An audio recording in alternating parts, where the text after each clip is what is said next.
You pass the hardware store every day, but tonight the man behind the window wears your face. A pale mask clings like skin, smelling of cinnamon and iron, warm and wrong in the lamplight.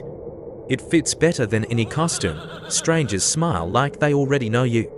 Someone in town is missing, and the receipt in an empty box reads, "For keeps, would you take it, if it chose you?"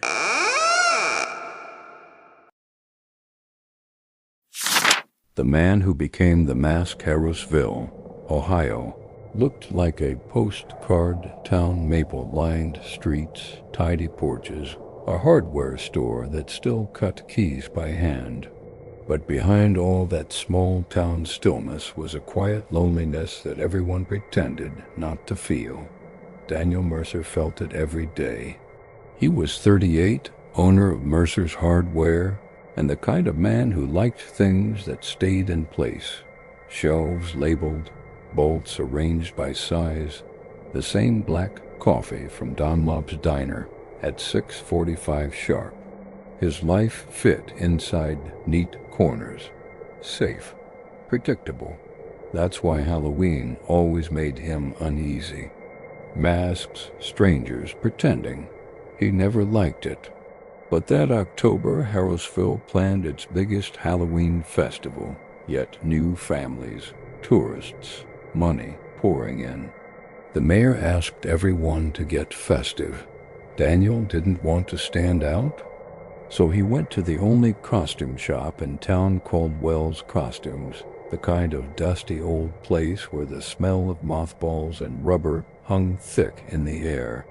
Behind the counter sat Giles Caldwell, a man who looked as old as his merchandise, thin, gray-bearded, eyes too sharp for his smile.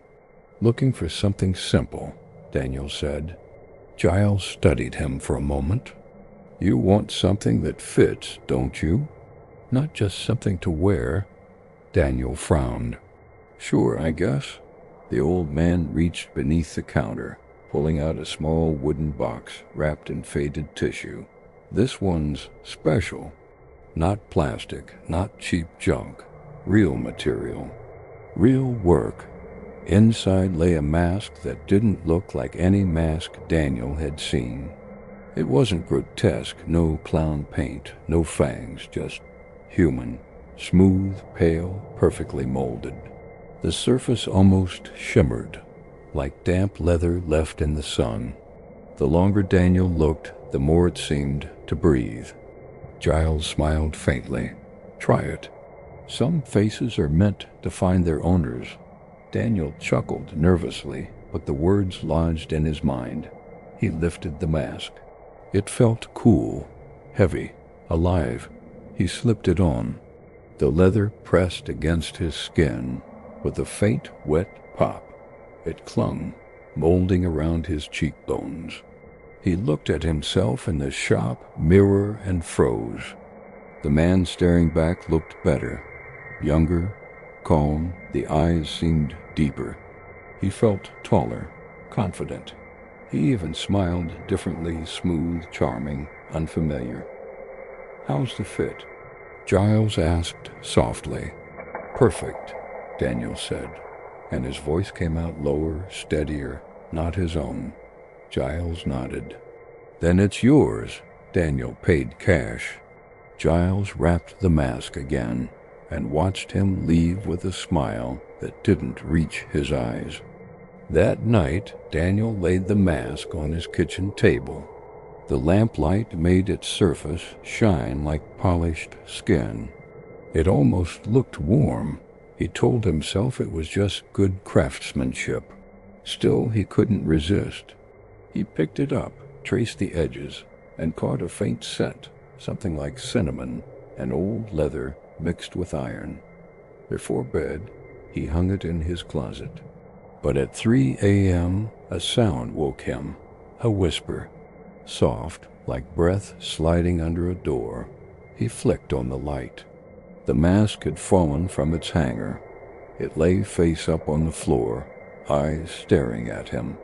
He laughed it off until he realized the strap was fastened. Next morning, Harrowsville's Halloween parade filled Main Street. Kids ran with candy buckets, Fake cobwebs draped every mailbox. Daniel decided to wear the mask just to fit in. He slipped it on in his shop's backroom mirror. Instantly, the same strange calm washed over him. He looked perfect. People on the street stopped to compliment him. Kids asked for pictures. A woman said it looked almost real. The mask made him feel alive in a way he hadn't felt in years. But when he tried to take it off that evening, the strap wouldn't budge. He pulled harder. The leather only tightened. It made a faint suction sound, like skin sticking to skin. He tried again. Pain spiked across his jaw. Okay, he muttered, gripping the edges. They didn't move. He yanked harder until he felt a tearing sting along his cheek. When he looked in the mirror, a thin line of blood had seeped under the mask's edge. The mask drank it in. That night he didn't sleep.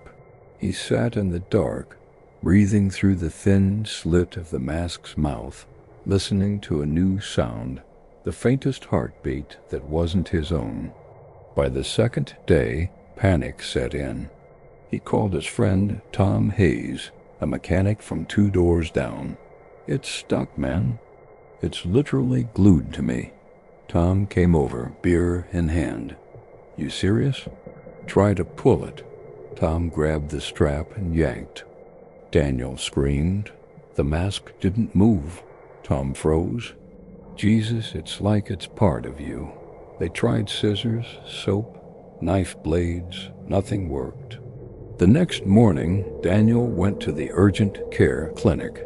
The doctor tried a solvent, then a scalpel. The blade didn't even scratch the surface.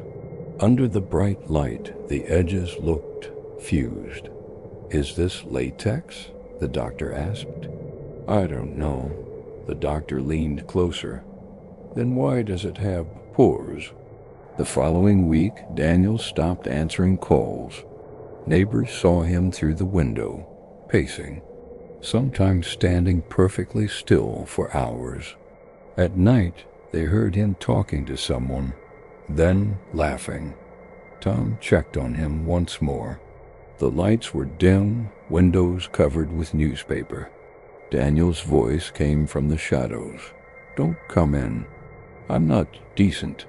When Tom caught a glimpse of his friend, he nearly dropped his flashlight. The mask had changed. The skin tone matched Daniel's now same freckles, same stubble. The seam around his jaw was gone. Tom stumbled back. "Jesus Christ, Dan. It's your face." Daniel tilted his head slowly, eyes flat, unblinking. "It was always mine," he said. The sound wasn't human. It was like 2 voices speaking together. By Halloween night, the festival blared through town lights, laughter, music. But down by the hardware store, the power flickered. Daniel stood in the alley, rain soaking his shirt. The mask gleamed under the orange streetlight. A group of teenagers spotted him. "Nice costume, dude," one yelled. Daniel didn't move. He tilted his head like a puppet waiting for a cue. Another teen approached. "Yo, that's freaky, man. What's it made of?" Daniel smiled. "You?" The boy blinked. "What?" The mask rippled like skin flexing. Daniel's voice dropped an octave. "You smell alive." The teens laughed nervously and started backing away.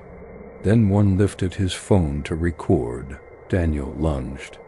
The video would later go viral. Grainy footage of a man in a wet mask, face stretching like rubber, mouth splitting too wide, screaming without moving his lips.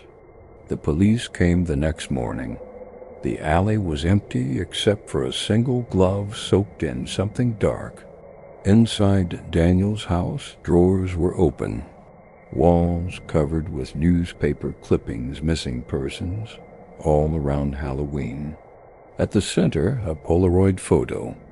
Daniel in the mask, holding a child's trick-or-treat bucket. On the table sat the empty box from Caldwell's. Inside was a receipt, no date, no signature, only one word handwritten in red ink. For keeps. Detective Mark Hullo led the case. The footage spread online, theories multiplying demons, possession, viral marketing. The detective didn't buy any of it, but when the forensic report came back, even he went silent. Samples from Daniel's face taken from the few bits left behind contained 2 separate DNA profiles. One belonged to Daniel Mercer, the other to an unidentified female, missing since 1998. The lab said the material was human tissue, chemically treated and preserved.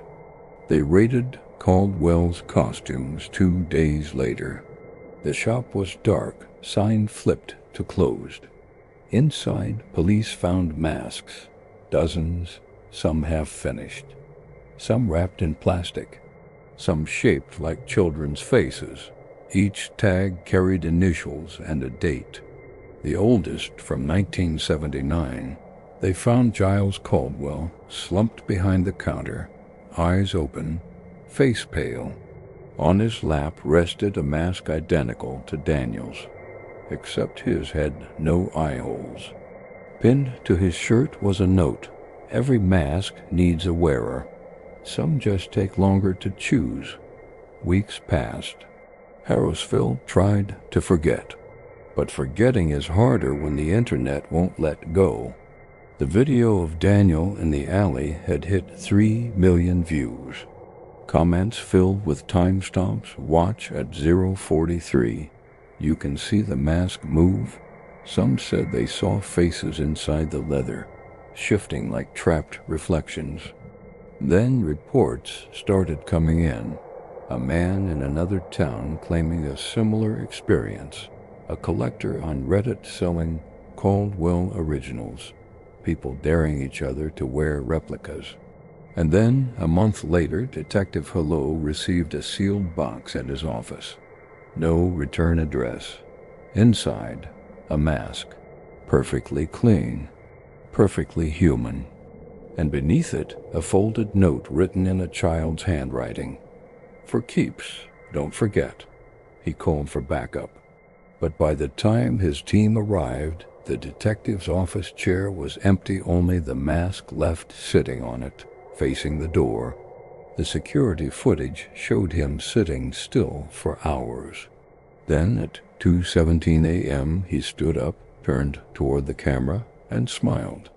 The same cold, perfect smile Daniel Mercer had worn. Months later, the government confiscated the remaining masks as biological evidence. They were locked away in a warehouse. Crates marked property of the Harrowsville collective. But one night, a guard on duty reported a sound. Not footsteps. Not breathing. Whispering. Dozens of voices, all murmuring the same phrase over and over. For keeps. For keeps. For keeps. The next morning, the guard's uniform was found neatly folded on his chair. The camera feed showed only static except, for a few frames, a new mask sitting beside the others. Its mouth was open, smiling, and every October since, new masks appear in shop windows across the Midwest, smooth, pale, human-like. No brand name, no maker's tag. People buy them. They post selfies. And somewhere in a town that no longer exists on any modern map, a whisper moved through the dark, patient as breath under a door. Every face deserves to be remembered. Some forever,